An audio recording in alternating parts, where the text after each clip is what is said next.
Welcome to Luca is a Billionaire, where the only thing I invest in is your answers. In this video, I will show how to create a form in Wix. First, open your Wix editor and locate the Add Elements button on the left-hand side. Click on it, then select Contact and Forms from the menu. You can choose to create new form from scratch or pick one of the many pre-designed templates available.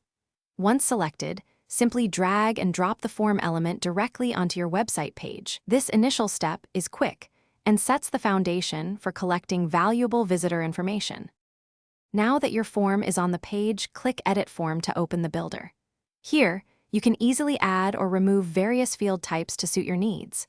Wix offers a wide range, including contact fields like email and phone, general fields for short or long answers, and choices like drop-downs or checkboxes. You can also add date fields or even payment options.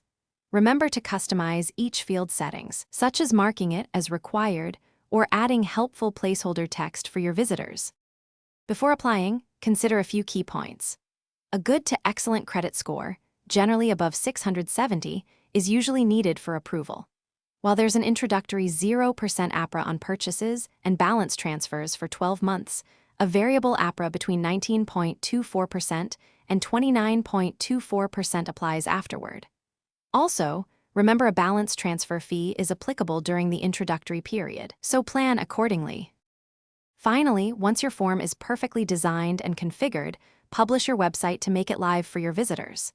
After your form starts collecting data, you can easily manage all submissions. Navigate to your site's dashboard, where you'll find a dedicated Forms and Submissions section. Here, you can view, filter, and sort all collected data. For further analysis or record keeping, you also have the convenient option to export your submission data. This ensures you can effectively utilize all the information gathered. Thanks for watching and please subscribe. It's the best investment you'll ever make.